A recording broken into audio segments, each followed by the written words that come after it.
Bien, la pregunta podría ser si estos lugares propios y ajenos, que plantea Bacano, que hemos estudiado hasta hoy seguramente si alguien ingresa a estudiar teología, estos lugares los estudian teología fundamental, se nos enseñan así tal cual, los lugares propios y ajenos de Melchor Cano. Y la pregunta es, ¿qué validez tienen hoy estos lugares para el quehacer teológico? Frente a esos lugares hoy podemos plantear algunos lugares nuevos, o incluso reinterpretar aquellos que ya nos ofrecía. Sin duda que la historia, por ejemplo, como lugar teológico, hoy ocupa un lugar fundamental para la Iglesia, sobre todo el Concilio Vaticano II, que realmente impregna de este concepto que es la historia en muchos de sus textos. Y podríamos plantear entre ciertos lugares actuales las filosofías, y lo digo en plural porque vivimos en una pluralidad de filosofías contemporáneas. También podríamos hablar de algún lugar actual como la pluralidad del mundo científico, la cultura como expresión y forma de vida humana, que es lo que voy a desarrollar ahora. También puede ser la sociedad o la sociología. Las religiones pueden volverse un lugar, la historia, por supuesto, como decía recién. Pero yo acá quisiera detenerme en el lugar de la cultura en sí. Maggie de Eco dice que la cultura logró independizarse de la historia como lugar teológico. Bueno, podríamos discutirlo, podríamos hablar mucho, ¿no? Pero ¿por qué yo acá propongo a la cultura como un lugar teológico actual? ¿No es suficiente la razón filosófica? ¿No es suficiente el lugar teológico de la historia? Hablando de Loche Alienis, ¿no? Para mí no. Para mí la cultura implica realmente un lugar teológico del cual la teología pueda servirse y dar argumentos al quehacer teológico. Y por supuesto que eso tendría grandes alcances, no solamente para la ciencia en sí, sino también para la pastoral en concreto de la eclesiología. Yo aquí tomo la parte de la cultura y utilizo un concepto, ¿sí? De Martínez Paz. Ciertamente definir la cultura hoy es muy complicado porque el concepto tiene cierta ambivalencia, ha sido definido a lo largo del tiempo, ¿no? Quisiera recordar acá el gran trabajo de Linton para definir la cultura, Roger para definir el concepto de cultura, y tantos otros que han intentado dar lugar o responder a esto desde la sociología, desde la antropología y cuantas otras ciencias, ¿no? Eh, Huber, por ejemplo, ha sido uno que ha trabajado y ha dado, por ejemplo, 120 definiciones. El texto es una crítica a la cultura, si no me equivoco, una crítica al concepto y a la definición de cultura, desde 1950 y tanto, no recuerdo este momento, y hizo un gran trabajo, una obra magna. Lamentablemente no ha sido traducida al español, está en inglés. Y estos dos antropólogos y sociólogos estadounidenses ofrecían un gran trabajo eh, rastreando el concepto propio de la cultura, ¿no? Desde su aparición y bueno, hasta aquel momento. Muy interesante porque esto me apunta en muchas ciencias. Bueno, lo cierto es que este concepto es difícil de definir por la ambivalencia, por lo tanto, según como uno tome el concepto, lo podrá utilizar para aquello que quiere decir sobre el mismo, ¿verdad? ¿Mm? Hablar de cultura implica, por lo tanto, también abrazar este amplio elenco de disciplinas que la tratan, la antropología, la sociología, la filosofía, la ciencia política, la historia, el derecho, y por supuesto la teología también. Ciertamente, si uno hace un análisis de las grandes definiciones que puede encontrar sobre cultura, va a encontrar un eje transversal en todas las definiciones. Yo, en la investigación que realicé, era muy interesante cómo en todas, muy diversas, siempre estaba este eje presente, que era el hombre, el hombre mismo. ¿Mm? A mi entender hay dos líneas muy importantes, por ejemplo, la de Ralph y la de Roger, quienes hablan del hombre y de la cultura y entienden a este concepto incardinado siempre desde el hombre, para el hombre y en el hombre, porque la cultura no puede darse fuera del hombre.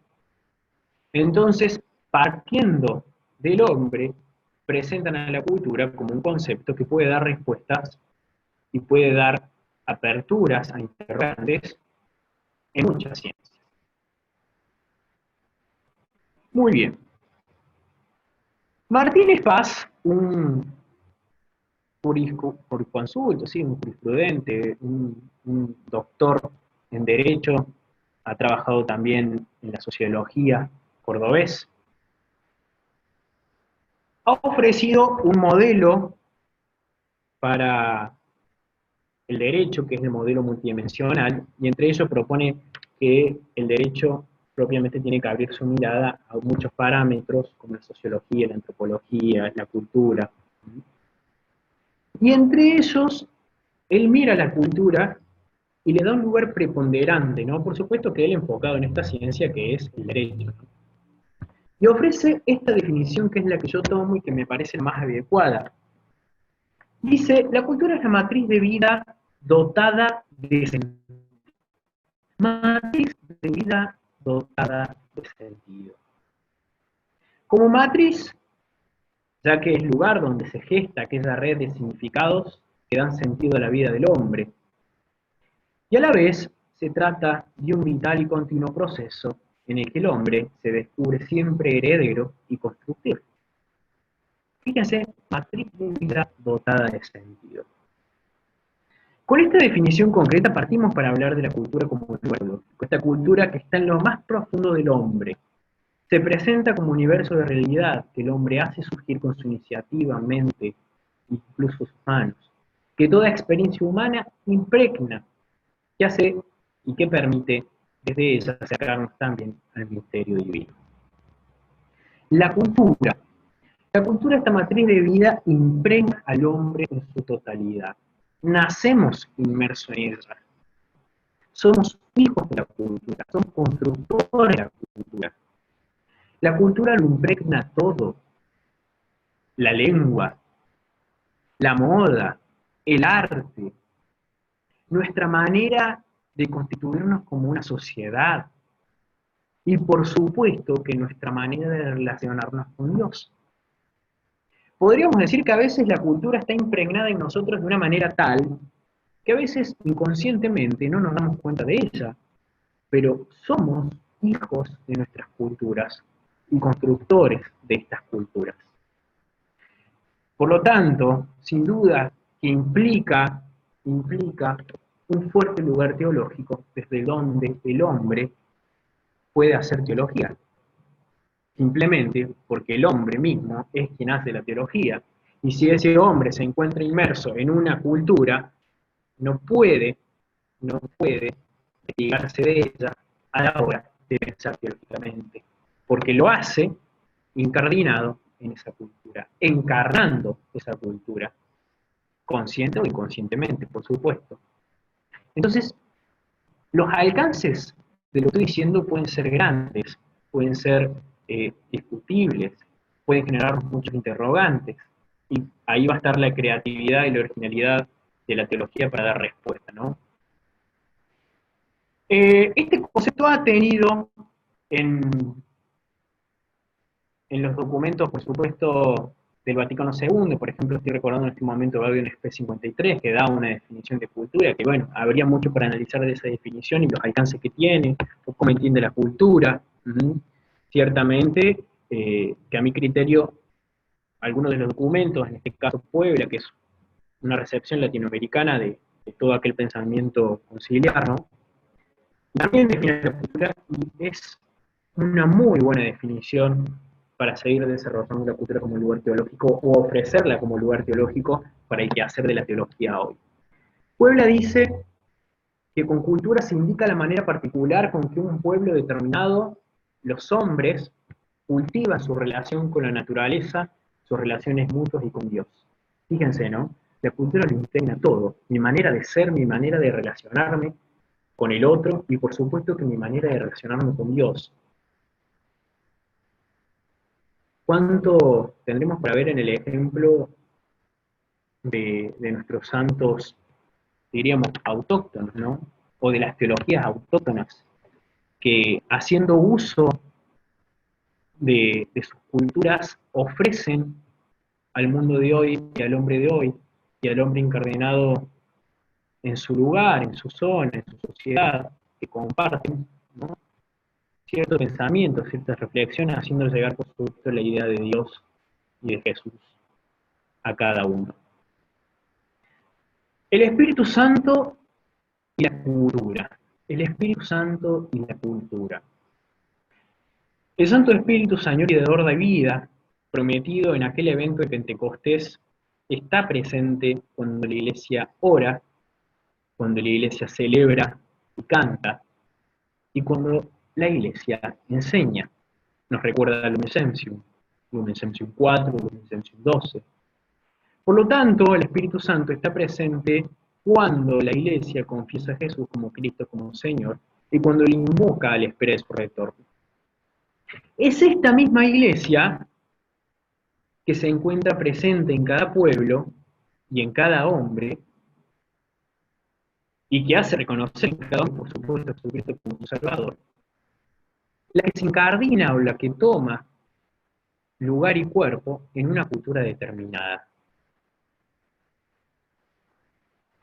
Porque son estos hombres y estas mujeres de estos pueblos los que día a día, desde los primeros momentos de la creación, construyen la cultura. Y construyen, mejor que cultura, culturas, porque no hay una cultura. Y eso es algo para discutir. No hay una cultura. O hay una cultura.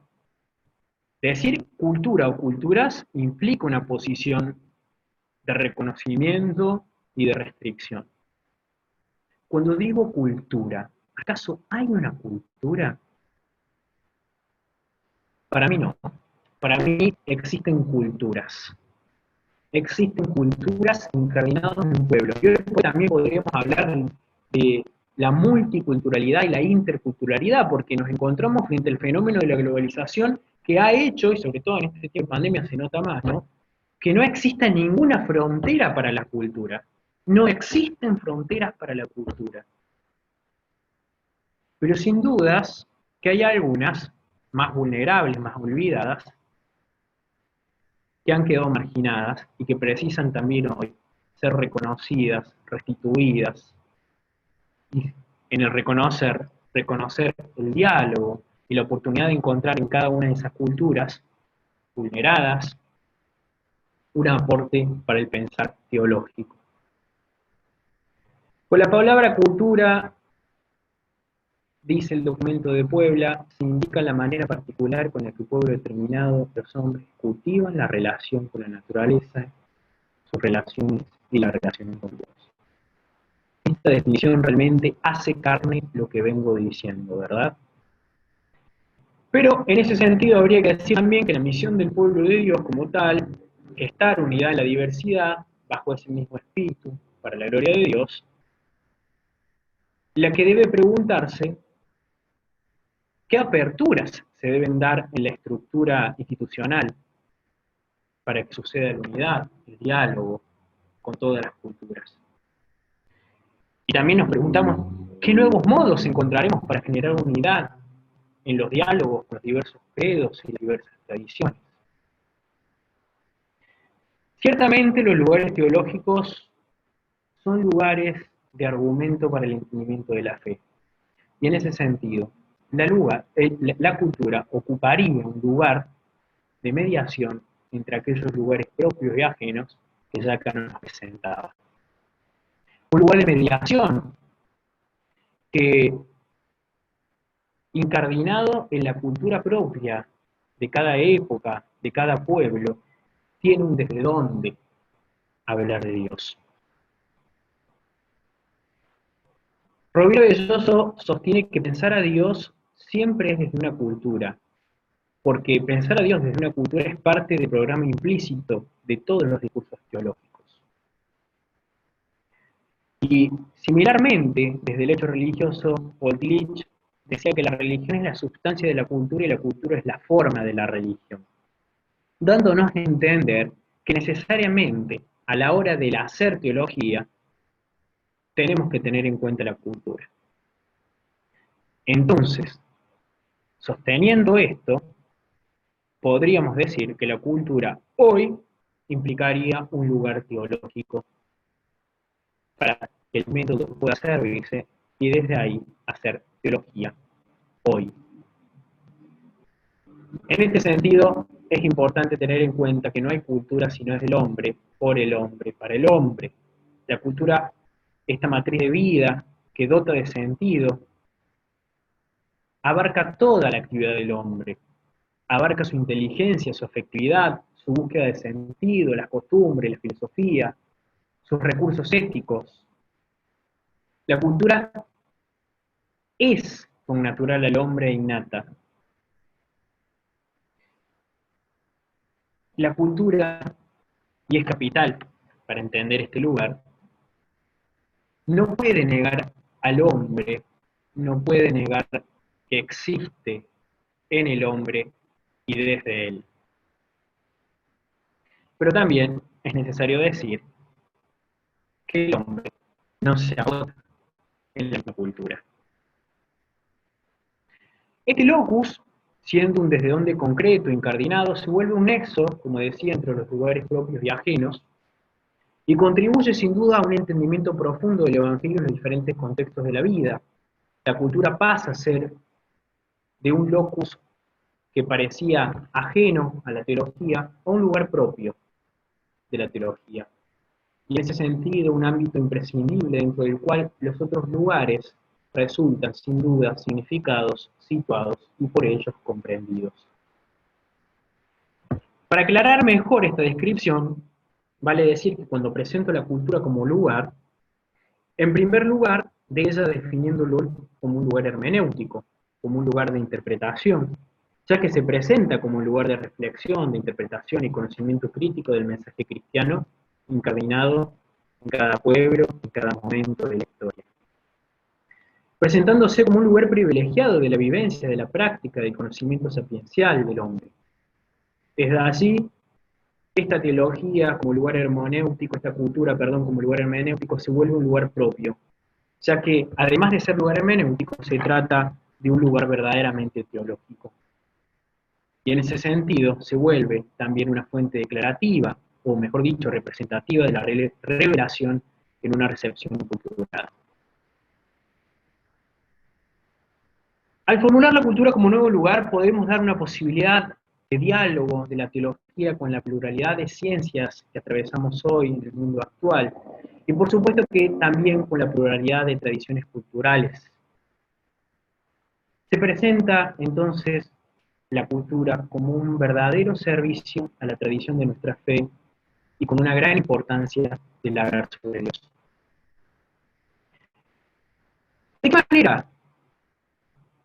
Y bueno, habría que preguntarnos por los alcances y qué criterios tienen que ser los que vayan a definir qué de la cultura representa un argumento o una ayuda a la hora de pensar desde dónde hablar de Dios. Que eso implicaría otra charla, otra investigación, ¿no? Y por supuesto que los alcances de la cultura como lugar teológico, no solamente para la ciencia, sino también para las estructuras eclesiales al servicio de la Iglesia. Rápidamente podríamos decir que una cultura como lugar teológico nos puede llevar al pensar una iglesia en clave inter y multicultural. Por lo tanto, tiene una gran resonancia en la eclesiología en sí, en la pastoral sobre todo, ¿no? Y una iglesia en clave cultural, intercultural, multicultural, implicaría un mirar desde Dios. La mejor experiencia es la del verbo hecho carne. Ese que puso tienda, que se encarnó, De la misma manera, la Iglesia, en clave multicultural, tiene que poner tienda, encarnar, zambullirse en el engranaje cultural como si se tratase de una danza que invita, que invita sin preguntarnos por qué, para qué o cómo, porque no se detiene en la cultura para que yo permanezca. La cultura no es inerte, la cultura es dinámica, es movimiento puro. Y allí la iglesia, allí cada cristiano se incorpore a vivir la radicalidad de la propuesta de Jesús, que es plenamente humanizadora en el encuentro, en la acogida, en la hospitalidad, en la alteridad. No es invadir, no es pedir permiso, es generar el encuentro humano que siempre, que es desde la sinceridad del corazón, abre puertas y genera vínculos. Así entonces, el método lleva a mirar una iglesia samaritana, una iglesia misericordiosa, solidaria, que quiere salir al encuentro sin tanto preámbulo de presentación cultural, encuentro, humanidad, habitar. Por lo tanto, tiene un alcance para la teología hoy y para la práctica de nuestras pastorales y por lo tanto para la eclesiología. Sin dudas que ayudaría a esta gran misión encomendada por Jesús, ¿no? Para que todos sean uno, para que todos sean uno. ¿Cuánto tenemos para caminar sobre esto y cuánto tiene la cultura para aportar como lugar teológico al desde dónde hablar de Dios y el desde dónde encontrarme y presentar a Jesús como una opción de vida válida y posible hoy para el mundo actual? El Apocalipsis termina de esta manera, un gran capítulo en la que va presentando aquel evento escatológico y dice, después de esto miré y vi una gran multitud que nadie podía contar, de todas las naciones, tribus, pueblos y lenguas, de pie delante del trono y delante del Cordero. Sin dudas, que en la parucía todos nos encontraremos en nuestra gran diversidad frente a ese misterio que se revela. Desde este lugar, queridos colegas, yo les presento a la cultura como lugar teológico. Esta cultura que impregna la vida del hombre, que impregna al hombre. Y este mismo hombre, al que Dios se le revela, quiere dar respuesta e invitar a otros a abrazar esa búsqueda de sentido, ese horizonte de sentido que representa Jesús mismo. Y entonces fíjense que podríamos aquí hablar del gran alcance que tendría para la teología en sus diversas ramas. Por ejemplo, la liturgia, ¿no? ¿Cuánto tenemos para mirar la relación que cada cultura ha entablado con Dios a su manera? De manera que solo Dios conoce, ¿verdad? De manera que solo Dios conoce. Por lo tanto, ¿cuánto podría aportar esa sapiencia propia de cada cultura al quehacer teológico hoy? ¿Y cuánto podría servir a la comunidad eclesial, a sus estructuras y, por supuesto, a la praxis misma de la Iglesia? Bueno, queridos colegas, creo que ya estoy en el tiempo determinado. Muchas gracias por oírme y por escuchar esta reflexión en torno a esta investigación que vengo y que sin dudas es mucho más extensa. Les estoy presentando acá un poco de esto que realmente en este momento mantiene ocupado mi pensamiento y se vuelve de gran interés, ¿no? Bien, muchas gracias y estoy abierto, por supuesto, a sus preguntas. Interesante síntesis, profesor. Gracias. Muchas gracias, Gracias, Cecilia. Alexis. Muchas gracias, muy buen tema. Muchas gracias, Alexis. La verdad que me surgen muchas preguntas también, resonancias, sobre todo en esta propuesta tuya de la cultura como lugar teológico. Digamos, ¿qué relación tendría con la famosa inculturación del Evangelio, ¿no?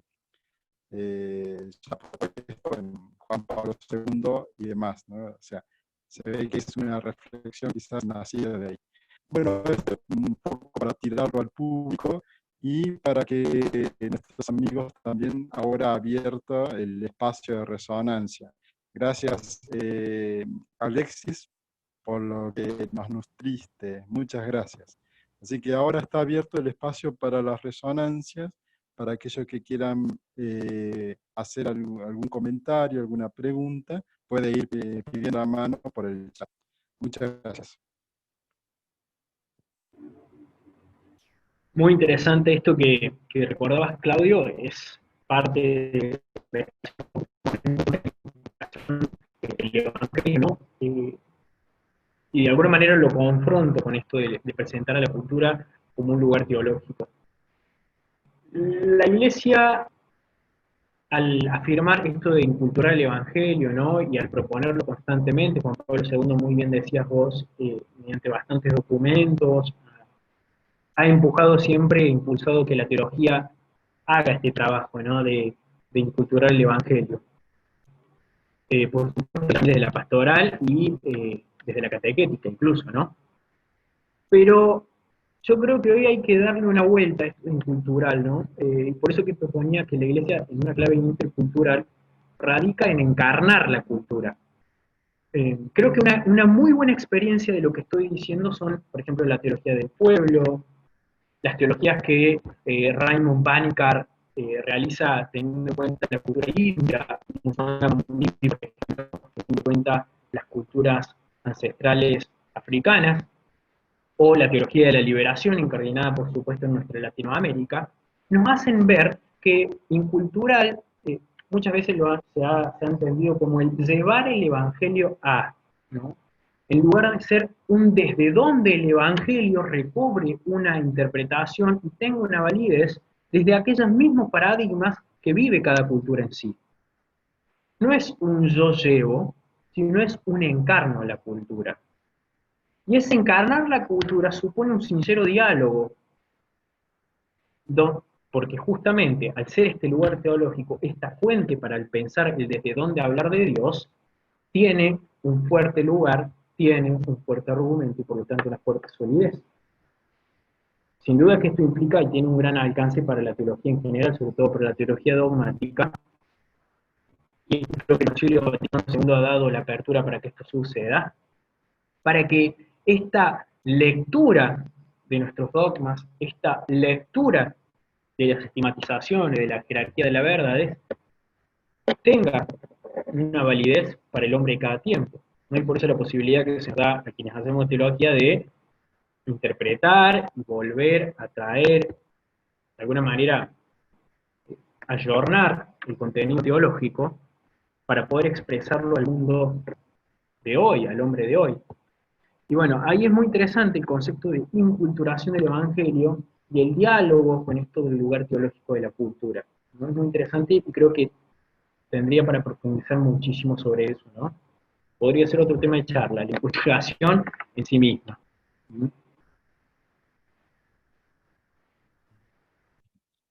Gracias, Alexis, gracias. Gracias por la explicación. Gerardo García Helder había pedido la palabra. Bueno, buenas noches. Estoy bajando de Jujuy. Recién tuve un encuentro ahí y bueno, acá caigo. A Córdoba, sí, Córdoba, Salta, aunque veo también a alguno de Sao Paulo por ahí, de todos lados, ¿no? Qué lindo verlo a Darío, me alegro. Hacía rato que no lo veía, ahora lo veo muy bien. Bueno, muy bien, profesor Alexis. Muy interesante. Qué lindo lo que dijo, ¿no? Yo estoy de acuerdo en abstracto. Recién nombraste a Panikkar. Qué grandioso Panikkar. Panikkar fue cofundador con Escrivá de Balaguer del Opus Dei. Nadie casi sabe eso, ¿no? Pero si se fijan, entran en Google, lo van a encontrar también con el cuello duro, todo, ¿no?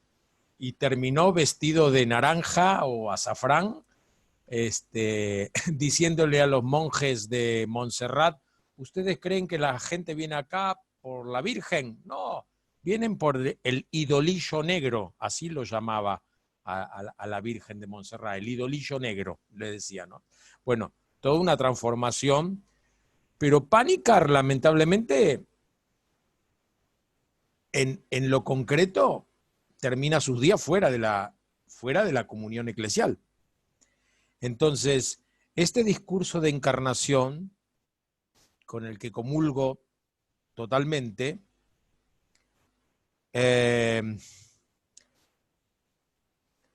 digo, ¿cómo lo aplicamos hoy día ante una estructura que vuelve otra vez a cerrarse ridícula, estúpidamente? No sé si están al tanto de lo que pasó con este curita de Estados Unidos que viendo un video de su bautismo descubrió que el diácono cuando lo bautizó usó la fórmula del nosotros, que justo la Sagrada Congregación para la Doctrina de la Fe dijo que no es lícita. Lo volvieron a bautizar, a ordenar de todo, y ahora están buscando a todos los que él confesó, porque sus pecados siguen estando tal cual, ¿no? O sea, ninguna absolución fue válida, ningún sacramento fue válido. Yo digo, cuando escucho esto, realmente, después de escuchar a un profesor tan brillante como Alexis, y ver una estupidez tan supina como esta, digo, ¿qué hacemos con estos chicos jóvenes para que no se desesperen dentro de unos años y se vuelen la cabeza con un tiro? Porque esta institución no cambia más. Discursos hermosos como este, interesantísimos, y que seguramente le van a valer a él un summa cum laude donde lo defienda, pero que después... Entonces esto, ¿no? Le pediría yo a los jóvenes que están acá presentes que por favor me digan a mí, que ya estoy viejo, ¿qué hacemos con todo esto? Porque es terrible, y la cantidad de gente que está quedando en el camino tendida porque no es capaz de superar estas incoherencias. ¿Cómo hacemos para que estos discursos no queden en discursos que después aplaudiremos? Y con esto termino. El evangelio del domingo es terrible, ¿no? Sí, Señor, voy. Y después no fue. Sí, Kyrie. Kyrie. Ahí hay una doctrina, una expresión doctrinal. Kyrie. La Sagrada Congregación para la Doctrina de la Fe estará contentísima, se lo llama Adonai, Kyrie. Pero después no va. Y entonces me preocupa seguir escuchando estos hermosos discursos, estos trabajos impecables de investigación, y cómo hacemos para que se hagan carne. Gracias, profesor. No desespere porque este viejo haya dicho estas cosas. No, por favor, Gerardo, muchísimas gracias. Sin dudas, la pregunta frente a lo que contabas de la experiencia de Panikkar, como así también la de vos y otros, es si al encardinar o encarnar la cultura en la cual ellos impregnaron su pensar teológico, no resultó justamente por la lectura una marginación, ¿no? Digo, él encarnó y por esa autodecisión de encarnar una cultura se fue solito, o de alguna manera también lo fueron yendo, podríamos decir, ¿no? Digo, se dan las dos cosas, como vos decís, ¿qué lugar se le da esto hoy? Por eso yo no lo presenté porque era muy largo, pero primero, para hablar de un lugar teológico, bueno, una cosa es presentarlo, otra cosa es cómo va a sumar en el método y de qué manera trabajar en el método teológico, y otra cosa es qué criterios voy a tener en cuenta para decir qué de la cultura es lo que yo tomo para el quehacer teológico. Bueno, hay pensado muchos criterios, son muy interesantes, no está dado el tiempo para presentarlos, pero serían muy, muy buenos verlos. Y frente a esto otro que planteas, yo justamente al final digo, bueno, cuando yo realizo la investigación, digo, pero ¿y en la práctica qué? Esto que vos estás planteando, ¿no? Y en la práctica qué. Por eso que propongo ahí tomando un trabajo que habría anunciado de alguna manera Margit Dekolt cuando hablaba de una iglesia, una eclesiología intermulticultural. Yo lo vuelvo a tomar a eso, ¿no? Lo refloto porque sin duda que tiene un gran alcance para la iglesia, ¿no? Pero sin duda es que quien tiene acá la potestad o el lugar para abrir esas puertas a muchas causas, a muchos cambios, sigue siendo la estructura que se da en la jerarquía, ¿no? Y en esto que vos decías, la Congregación para la Doctrina de Fe, y tanta burocracia que mucho nos aleja de hacer esto, que es encarnar propiamente el modelo de Jesús, que fue lo que él hizo, ¿no? Dios mismo nos muestra ya de qué manera hacerlo. Abrir y poner la tienda ahí, encarnarlo, no invadirlo, no marginarlo. Bueno, tiene un alcance para la estructura eclesial, ¿no? Porque te hace plantear si la estructura, al final, está al servicio del Evangelio, o el Evangelio está siempre al servicio de la estructura. ¿Está el Evangelio al servicio de la estructura al servicio del Evangelio? Bueno, ahí podríamos discutir muchísimo, ¿no? Y mi aporte de presentar la cultura como lugar teológico tiene un fuerte carácter pastoral y de praxis eclesial.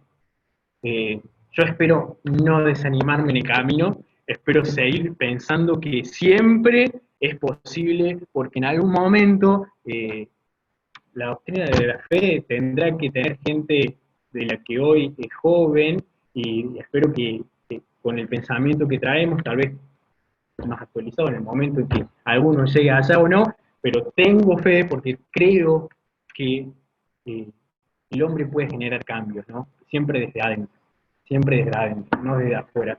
Sin duda que sería mucho más fácil, para no renegar tanto, pararse a la vereda del frente y tirarle de todo. Yo creo que cambios se generan desde adentro con mucha paciencia, porque evidentemente los tiempos de Dios no son los nuestros y nosotros somos complicados en eso. Somos bastante complicados. Así que, nada, a no desesperar, que en algún momento los cambios vendrán, Dios mediante, sea lo que Él quiera, y nos demuestre mediante los signos de los tiempos. El tema es que los signos de los tiempos están, el Espíritu Santo habla, el tema es si lo queremos escuchar y darle pelota, ¿no? Creo que ese estaría siendo el problema que tenemos, o que tiene en todo caso la estructura en sí.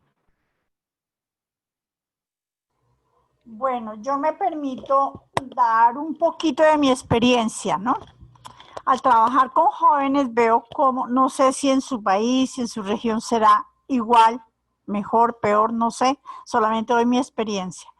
Pero en mi sector, en mi departamento, en mi comunidad, los jóvenes no creen en las instituciones. Habrán escuchado por noticias, ni la policía, ni la iglesia, ni la familia. Están de novios y ustedes que no nos vamos a casar, y si no funciona, pues ya, antes de casarse ya están pensando en separarse. Ninguna institución para ellos es válida. Me ha llamado mucho la atención la palabra encarnar. Pero yo veo ya a nosotras las maestras maduras, las duras y las maduras, las maestras que pasamos de los 50, que un poquito encarnamos aquellos valores que nos dieron en el hogar.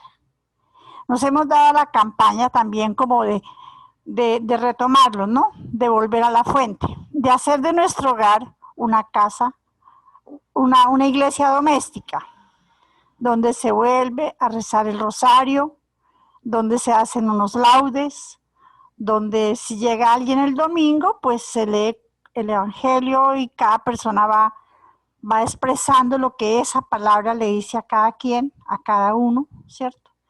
Y eso ha funcionado. Por ejemplo, cuando he tenido la asignatura de ética, yo no cojo de los miles de autores excelentes que hay, que debe haber y que no conozco todavía, no, nada, yo simplemente cojo un trozo de la Biblia al azar, lo leo, ¿qué te dice a ti? ¿Qué te dice aquí? ¿Qué te dice a ti?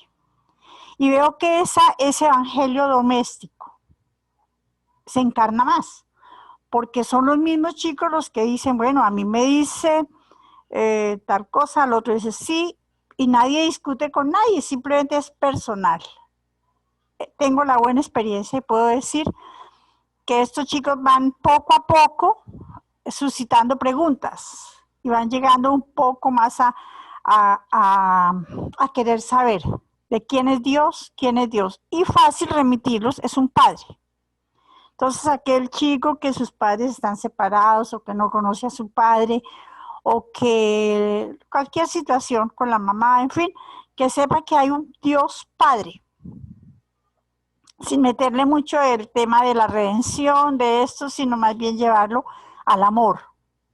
Porque sus mamás, sus abuelas les han enseñado de un Dios castigador, hasta la pandemia es castigo de Dios. Entonces, no, cuando ellos van viendo el Evangelio poco a poco, van descubriendo, van encarnando en su corazón y en su mente que Dios es un Padre amoroso, que las flores, que el sol, que la lluvia, etcétera, que los pájaros, que todo es amor. Van cambiando y esa es mi pequeña experiencia que quiero decir cómo es posible desde la iglesia doméstica empezar a encarnar ese evangelio y a transformar la cultura. Muchas gracias. Muchas gracias, Cecilia. Sí, creo que la clave siempre, sin duda, que las pequeñas iglesias, nuestras pequeñas comunidades, es donde empiezan a radicar estas cosas, ¿no? Mirá, estamos impregnados de la cultura.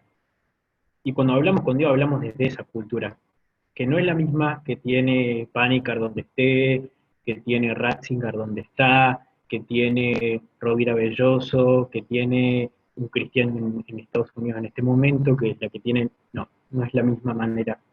Porque nuestra manera de encontrarnos con Dios está impregnada de esta forma o de este paradigma cultural que está en nosotros.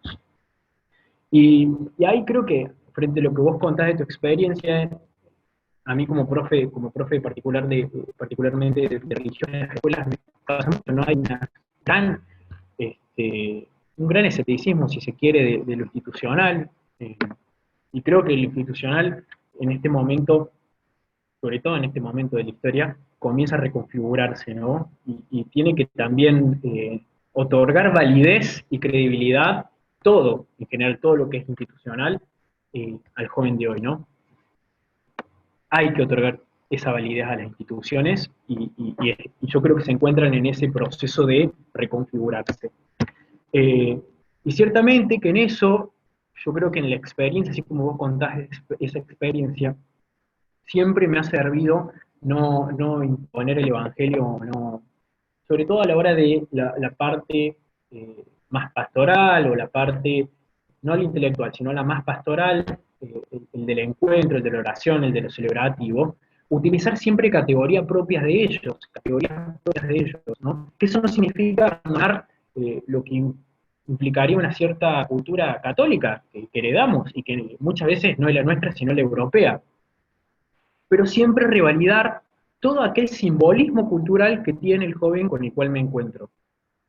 Lo mismo me pasa si yo voy al norte, si yo me encuentro con alguna comunidad aborigen, digo, ¿cómo yo hablo desde Dios encarnando esa cultura? Y esa cultura que ya viene cargada de sentido y de un simbolismo. Por lo tanto, ya tiene un desde dónde hablar de Dios. Lo que yo tengo que hacer es hacerle lugar al Evangelio de allí. Y releer la revelación, o en todo caso el Evangelio, a partir de esa cultura. Porque entonces ahí el Evangelio va a cobrar validez y va a tener sentido, o va a implicar un horizonte de sentido para ese que se lo presenta. Porque no le suena ajeno. No le suena ajeno, le suena propio. Y esa es la riqueza de mirar el Evangelio desde la cultura, o el pensar la teología desde la cultura. Porque tiene un gran alcance. Parto desde vos para hablar de Dios, desde lo que vos conoces, desde tu mundo de significados, de simbolismo, de todo ese gran elenco de lo que sos. Tu lengua, tu forma de pensar, tu forma de crear comunidad, el arte, la música. ¿Cuánto, imagínense, si no tiene para hablar de lo celebrativo, ¿no? Y solamente Dios o sea, bueno, la gran categoría, por ejemplo, de los Semina Verbi, el concilio, ilumina mucho esto que estoy diciendo, ¿no? Solamente Dios sabe de qué manera se comunica con cada pueblo, con cada cultura. Y muchas veces siempre hemos tendido a imponer esta cultura católica que recibimos, que está muy, muy bueno, el rezo del rosario y tantas otras prácticas piadosas que tenemos, pero que puede sonar sumamente ajena para alguien que recién está escuchando el nombre de Jesús. Entonces, ¿cómo yo doto de sentido el nombre de Jesús para ese joven que sale a mi encuentro? O al que yo voy al encuentro, ¿no? ¿Cómo doto de sentido eso que yo estoy presentando? ¿Cómo cargo de sentido y realmente otorgándole sentido, ¿no? Me pregunto si es realmente una posibilidad para el joven de hoy la propuesta de Jesús, ¿no? Como un horizonte de nuevas posibilidades. Bueno, para mí siempre es importante cargarlo de sentido, porque toda búsqueda religiosa, de experiencia trascendental, nace siempre a partir de una pregunta genuina. Y si yo no tengo preguntas genuinas, la respuesta no va a ser genuina, la respuesta que vendan o que me den, no la voy a abrazar, y si la abrazo la voy a abrazar por tiempo. Entonces ahí me voy a dar cuenta que mi fe no era tan segura como es, porque si no la abracé porque me la vendieron y me la dijeron. Sí, en mi casa siempre me enseñaron a ser cristiano, y me enseñaron un montón de valores de cristianos del Evangelio. Pero yo sostengo que es un horizonte de vida que puedo abrazar y que le da sentido a mi existencia por una búsqueda propia. Y hay que revalidar todas las búsquedas que tenemos. Y eso implica un diálogo interreligioso, un diálogo con tradiciones, un diálogo con un montón de otras cuestiones. Porque hay muchas búsquedas. Hay que revalidar a las búsquedas. Porque siempre a partir de la búsqueda y de la pregunta genuina, nacen las respuestas que son realmente un absoluto, un horizonte de sentido. Si yo a vos te propongo la respuesta y no di lugar a una pregunta genuina, sí, la abrazarás, pero seguramente será temporalmente esa respuesta. La pregunta es si queremos que Jesús se vuelva una respuesta momentánea o queremos que Jesús realmente sea un horizonte de vida, ¿sí? Un horizonte de sentido a la existencia del hombre. Bueno, y ahí es cuando tenemos que preguntar qué lugar ocupa la cultura, ¿no? Gracias. Gracias. Interesante realmente la propuesta del grupo, cómo nos están movilizando, las resonancias y demás. Tengo una resonancia de Alfredo que no puede decir porque no tiene micrófono, pero te la leo, Alexis. Dice Alfredo que pregunta si la cultura de la India, por ejemplo, podría influir, dice, la teología cristiana también en el marco de que existen muchas religiones. Yo supongo que la pregunta de Alfredo va a esta cuestión de cómo pensar, digamos, el lugar teológico de la cultura en el diálogo interreligioso que aparece, digamos, como también los religiosos, como también lugares de las culturas, ¿no? Bien, gracias. Sí, ahí la veo, Alfredo. Dice, en la cultura de la India podría influir la teología cristiana. Yo no sé si la palabra más adecuada sería influir, digo, no se trata de llevar algo propio al otro, sino encarnado en el otro, encarnado en lo que le pasa al otro, en cómo mira el mundo el otro, otorgarle validez al evangelio y al pensamiento cristiano o a la teología cristiana, desde el lugar del otro. Reitero, porque es la manera en que el otro la va a aceptar como propia, lo otro me está dando evangelio. Puedo abrirme respetuosamente, pero ¿me puedo apropiar de eso que es ajeno? Creo que nuestra experiencia muchas veces ha sido encontronazo cuando hemos hecho esto de querer influir en el otro, ¿no? Hemos hecho encontronazo y tenemos ejemplos históricos enormes. Yo creo por eso que la palabra no sería influir, ¿no? Pero ¿cómo hacer dialogar? ¿Cómo hacer dialogar las culturas de la India? Porque no hay una cultura en la India. Las culturas de la India tampoco hay una teología, sino sabemos que es una gran pluralidad de culturas, de acontecimientos religiosos, de tradiciones religiosas antiquísimas. Yo sin lugar a duda creo que el Evangelio puede tener un gran lugar ahí, puede generar raíces, puede dialogar profundamente, pero sin duda existen muchas religiones. Bueno, la cultura como lugar teológico también genera un gran aporte para el diálogo interreligioso, ¿no? Reconocer que el otro, en su manera de buscar a Dios, tiene validez. Tiene validez. Es su manera de encontrar a Dios. Y solamente Dios sabe de qué manera toma esa forma. Es una forma muy cultural, como yo dialogo con Dios. ¿Cuántas tradiciones o cuántos ritos pueden demostrar lo cultural, ¿no? Impregnado de cultura. Cuando nosotros miramos un rito acá celebrativo, al sol, a la Pachamama y tantos ritos, digo, tan impregnado de los rasgos propios de la cultura. Bueno, es una manera de dialogar con lo trascendente, que para nosotros ese trascendente implica un Dios que es hecho carne. Bueno, y ahí está el Evangelio. Entonces, ¿cómo yo le llevo el Evangelio a ese para que lo entienda de su verso? Bueno, creo que podríamos hacer ahí un gran diálogo, una gran riqueza, y seguramente el Evangelio de Jesús va a encarnarse ahí, va a tener una gran apertura, va a poder generar raíces, ¿no? Y presentarse, por supuesto, como una opción de vida válida y posible hoy, ¿no? Este seguimiento a Jesús.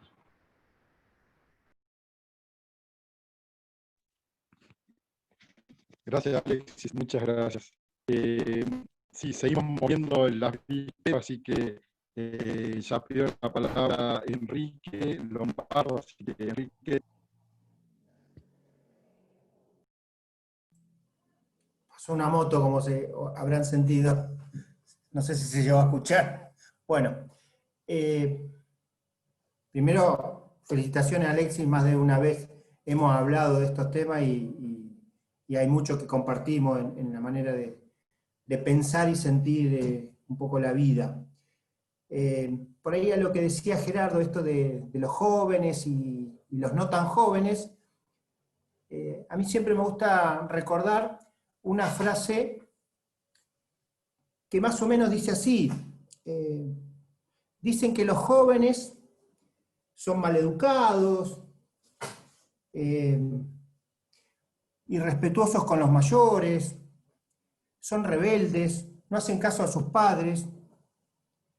Y esta frase supuestamente la dijo Aristóteles, hace 2400 años atrás. Digo, esto es propio del joven, de los jóvenes, rebelarse contra ciertas situaciones que ellos no entienden y van viendo que no encaja en su cultura, que es distinta, digo, por decir, tu cultura de veinteañero obviamente que es distinta a mi cultura de cincuentañero. Pero por otro lado yo pienso también, y creo, fundamentalmente creo, que aunque Gerardo ya ha pasado la barra de los 60 y yo estoy arriba de los 50, en un lugar del corazón y de nuestra vida seguimos siendo jóvenes con esa aptitud de rebelarnos contra ciertas circunstancias. Entonces, desde ahí entiendo también cierta vuelta que Gerardo usaba a su pregunta. Más allá de eso, yo me preguntaba, y acá por ahí te dejo la pregunta, vos ponés esta idea de fe que tiene Belloso, ¿no? Con el acontecimiento y lo doctrinal. Yo me planteo ahí, más que doctrinal, ¿no sería justamente lo que venís utilizando, que es lo evangélico? La buena noticia. Digo, si la fe no tiene esa perspectiva de acontecimiento, pero no tiene buena noticia, es una fe muerta, en palabras de Santiago a lo mejor. Más que doctrinal, más que doctrina, que ya, digo, más de una vez lo hemos charlado en este grupo, y vemos cómo la doctrina nos sigue matando de alguna manera, mirarlo por ahí, y mirar esa cultura que continuamente se va haciendo nueva, con la juventud, con la fuerza de otras miradas, de otras perspectivas, que se va encarnando esos lugares, más allá y sacando todo ritual que a lo mejor nosotros teníamos y que ya para ustedes y para Nacho por ahí, que es más joven todavía, carecen de sentido para nosotros, para ustedes digo, para nosotros a lo mejor tiene un sentido, pero para ustedes ya no tiene sentido porque no han experimentado eso y aún nosotros nos preguntamos si eso tiene sentido actualmente en nuestra vida. Pero bueno, ahí te dejo abierta la pregunta y muchas gracias por Bien, lo compartido. bien, bien. Bueno, sin duda que lo primero que voy a decir, y una de las afirmaciones que yo defendía es que la cultura es totalmente dinámica. La cultura es totalmente dinámica, no para. La cultura es dinámica y coexisten culturas al mismo tiempo. Esto puede decir, la cultura generacional también. Tenemos una cultura argentina que compartimos, tenemos una cultura de mirar la sociedad, una cultura teológica en común, una cultura cristiana si se quiere, pero tenemos otras culturas generacionales dotadas de otro simbolismo y cargadas de otros universos, ¿m? Y creo que por eso digo que existen múltiples culturas. Y el diálogo se da cuando logramos encontrar núcleos básicos que nos vinculen y que doten de sentido a todas las culturas. Sin duda que en el fondo siempre va a radicar la humanidad, ¿no? Pero creo que pueden coexistir y sin ninguna dificultad y generan una gran riqueza, ¿no? Y ahí, bueno, lo que va cargando de sentido cada cosa tiene que ver con las búsquedas que sin duda bien, después decía, dijiste, bueno, lo de las culturas de esta que me pareció muy interesante. Ah, la definición de Belloso. Belloso, claro, describe la fe como acontecer, como doctrina. Bien, de fondo, ahí radica el planteo que yo estoy haciendo con la tesis. Ahí radica el planteo. Claro, la fe es acontecer. ¿Y por qué acontecer? Yo me puedo ocupar de hablar de la cultura. Porque la fe se da en el dato revelado y el dato revelado se da como historia. Porque Dios se revela en nuestra historia y solamente accedemos a Dios por esa revelación en espacio y tiempo. La fe es acontecer. Entonces, ¿cómo no puedo hablar de la cultura como un lugar teológico? Si la historia se vuelve el lugar teológico, ¿cómo no la cultura? Porque claramente lo que sigue después y doctrina es la fe. Yo tengo presentado el lugar teológico y en realidad la tesis, en realidad la investigación es un ayornamiento en el método teológico, la cultura como el locus teológico. Bueno, porque claramente ahí radica el problema. Evidentemente no podemos seguir estudiando con el mismo manual de cómo hacer teología de hace 20 años. A ver, Cano, desde el siglo XVI, se presentó con sus lugares teológicos y no se cambiaron. Seguimos estudiando con el mismo manualcito, los mismos lugares teológicos de Cano. Ese es el planteo.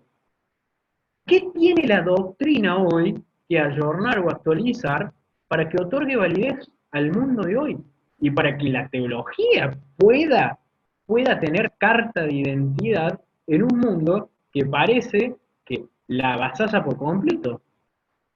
¿Cómo la teología se vuelve válida para la doctrina es válida para quién? Bueno, tenemos que trabajar y legitimar la doctrina y la teología, pero evidentemente cambiando o reconfigurando o repensando todas estas cuestiones, ¿no? Gracias, Enrique. Muy rico tu mirada. Bueno, Alexis, muchas gracias, muchas gracias por esto. Me queda, digamos, como una cuestión así, en las culturas latinoamericanas, ¿no? Y creo que es algo coincido con vos cuando hablas de que no se puede decir cultura como una cuestión monocultural, sino que hay culturas, ¿no? Las culturas, digamos, en este pensamiento latinoamericano, hacen, digamos, un proceso en la teología latinoamericana es un proceso de liberación, pero también en la filosofía latinoamericana de la liberación es un giro decolonial, ¿no? ¿Cómo entender, digamos, esa pregunta, ¿no? ¿Cómo entender teológicamente, ¿no? que las culturas también, y esto que acabas de decir, son dinámicas y demás, pero que por un lado tienen procesos de colonización, pero también tienen procesos de descolonización? ¿Cómo entra, digamos, estos procesos en un entendimiento teológico? Bien, muy buena tu mirada, ¿no? Yo no lo quería tomar mucho, pero bueno, en la investigación toco el tema de la colonización y de cómo a veces el tema de cultural o separar la cultura ha generado esos conflictos, esos choques, ¿no? Eh, Sin duda que lo que están haciendo muchas de las culturas, y sobre todo las latinoamericanas, es abrirse lugar en la teología católica o en la iglesia a los pechazos. No porque la iglesia le haya dicho, venga, venga que le, sino a los pechazos, a los empujones y a los codazos ha hecho lugar cuánta cultura o cuánta tradición, ¿no? Y le ha costado y le cuesta a muchas culturas hacerse lugar dentro de la iglesia y validar su experiencia cultural o su relación con Dios en la teología o en la iglesia católica. Y en ese sentido creo que estas dos categorías de colonización y descolonización implican un gran diálogo, una gran apertura y a la vez una gran revisión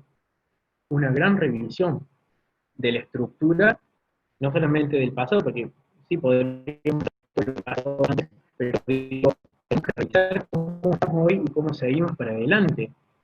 Bueno, estamos hablando mucho de teología del pueblo, estamos hablando mucho de iglesias locales, pero ¿qué lugar le damos a estas culturas que también se sienten cristianas, y que hoy van realizando este proceso de, bueno, descolonizar? O sea, necesito que me valides mi manera de relacionarme con Dios. Quiero, exijo que valides mi manera de relacionarme con Dios. No es tabú, no me la castigues. Y creo que cada pueblo ha empezado hace rato esa lucha, ¿no? Esa lucha de aquel encontronazo que desde un lado sí hubo apertura, pero desde el otro hubo imposición. Y eso es lo que pasa cuando yo digo que si la pregunta no es genuina, la respuesta que yo te estoy dando no es genuina y por lo tanto la palabra temporal va a generar ruido. Siempre te va a generar ruido. Bueno, estas dos categorías, colonizar o descolonizar, tienen que ver con esto. Imponer, no imponer. Abrazar, no abrazar. Aceptar o no aceptar. Unidad y diversidad. Bueno, siempre es redundante el tema y siempre tiene que ver con esto, pero creo que son dos categorías que a la iglesia hoy le hacen repensar y en todo caso la teología sirviendo a la iglesia, ¿no? En su servicio a la iglesia, invitar a la iglesia a revisar sus estructuras, a revisar la institución, a revisar las prácticas, las praxis eclesiales a la hora de anunciar el evangelio. Y por supuesto que tiene en fin último también la catequesis, ¿no? ¿Cómo anunciar el querigma hoy?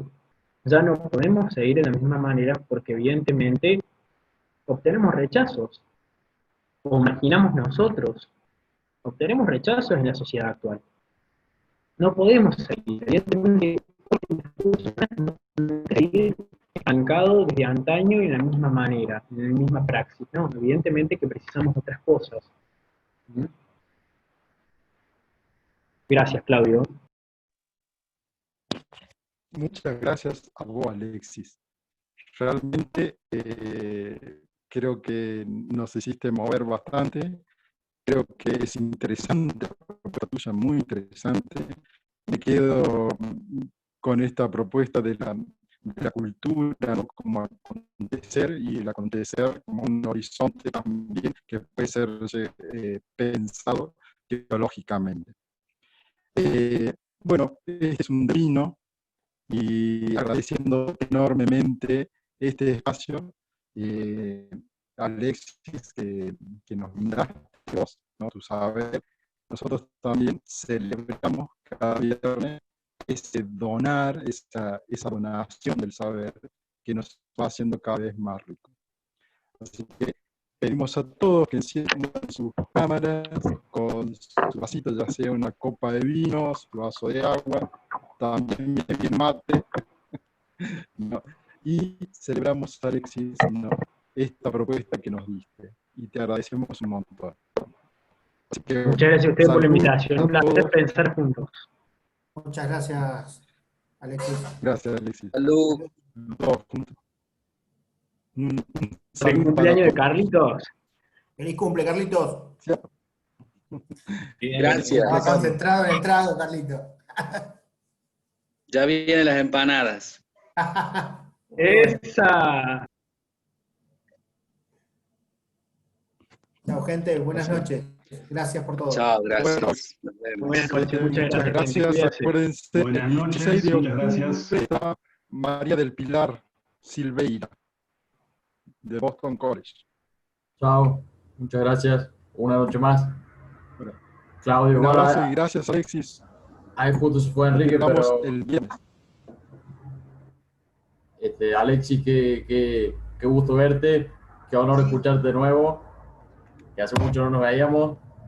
Este es el quinto encuentro al que vengo, por gracia de Enrique y virtud de Claudio.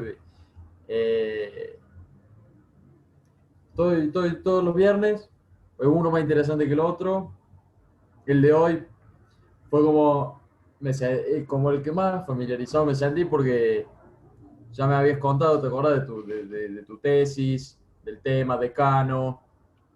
Nunca lo pude leer, no se edita en ningún lado, no se consigue en ningún lado, pero el de hoy era particularmente interesante por eso. Escuché la mitad porque ahora hace rato que estoy con datos tirando la combo, pero tengo un wifi acá en casa que escuché la mitad, pero muy bueno.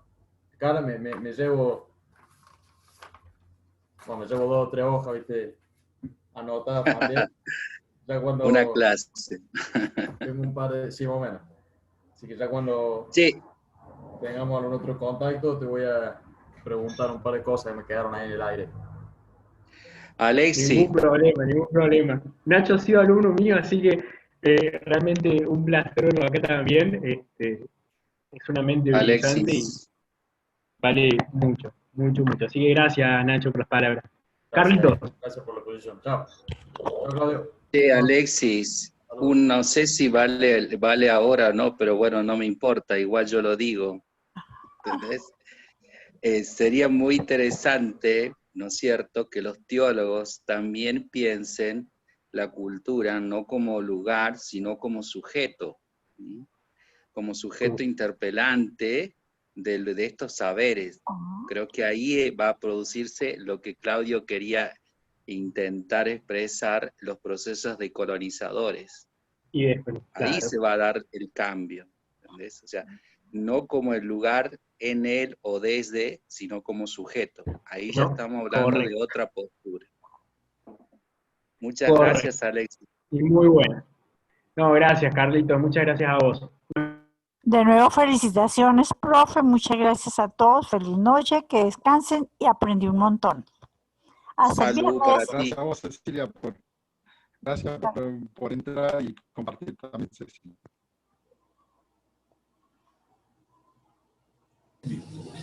Nos vemos. Bueno, Nos Alexis, acá el grupo maravillado, realmente. Muchas gracias. Muchas gracias, Alexis. Ariel, no te olvides de mandarme hay que parar la grabación, porque si no todo queda grabado. Espera. Bueno.